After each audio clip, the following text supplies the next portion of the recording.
Congressman Daniel Goldman represents New York's 10th congressional district. He previously served as lead majority counsel during the first impeachment of Donald Trump. Congressman, it is great to see you again.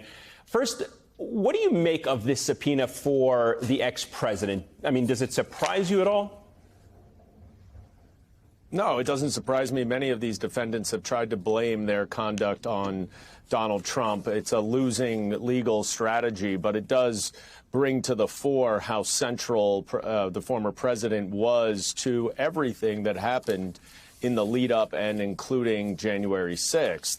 And certainly, you know, if you want to talk about weaponization of the federal government, then we ought to look at what Donald Trump did, not only during his entire presidency, but certainly in November, December, and January while he was still president.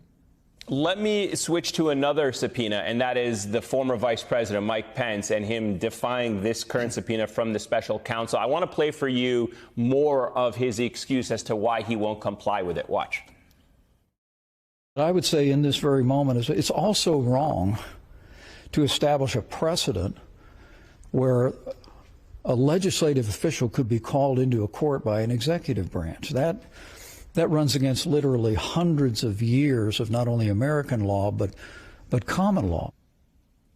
In Mike Pence's version of the American Constitution, the Vice President of the United States cannot be subpoenaed by anyone. He can't be subpoenaed by Congress. He can't be subpoenaed by the Department of Justice. As a member of the legislative branch yourself, what do you make of his interpretation of when a vice president can be subpoenaed? Look, it's grossly overplayed, and it's quite clear that the former vice president is trying to stall for time, figuring that the special counsel will have to wrap up his investigation, and make a decision about whether or not to indict at some point this year. And if he can come up with a colorable claim that can go to the Supreme Court, then that's the Trump way of winning by losing, so to speak, which is delay, delay, delay. It doesn't make any sense from a legal perspective, but it is truly shocking to me that Mike Pence would not want to do the right thing, provide his testimony to the Department of Justice, to explain to them the conversations that he had with Donald Trump, with Mark Meadows, with others, with, John Eastman. The list goes on that would not fall under his role as the president of the Senate. So it is disappointing, but not surprising. Let me ask you about what this means, about the potential subpoena for fellow members of Congress, Jim Jordan, Scott Perry, for example, people with legitimate claims to the legislative branch. Would that be appropriate if they were subpoenaed?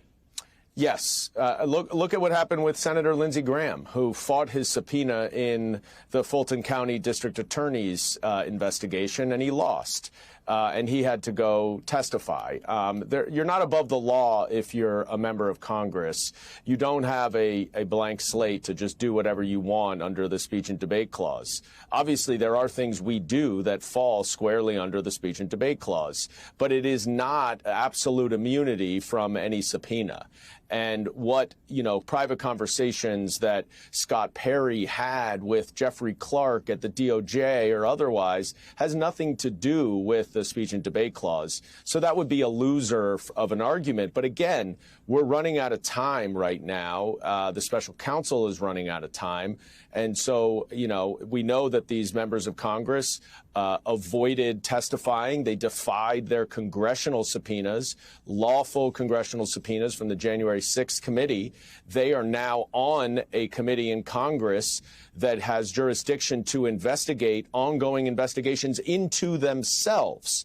So we are dealing with people who do not abide by the rule of law, and we have to make sure that we are enforcing that for everyone. Speaking of your colleagues, your Republican colleagues there in Congress, they seem eager to talk about anything and everything but these specific cases against Donald Trump. What is your assessment of their short tenure in power so far?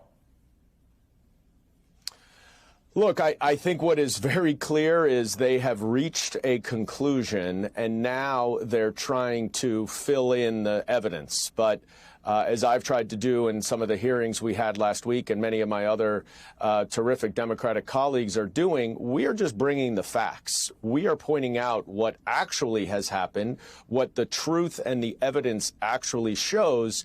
And what we're seeing is that those facts, that truth, that evidence does not support any of the overreaching partisan allegations that they have made from the beginning.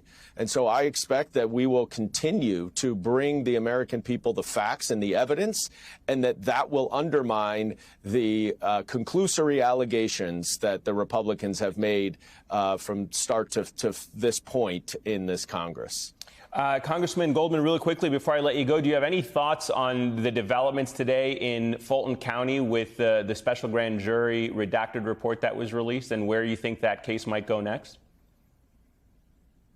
You know, it's very interesting that they released that those small excerpts of the larger report, which was clearly, I think, when you read the excerpts, a very thorough report. And I look forward to reading the rest of it or learning about it if there is an indictment.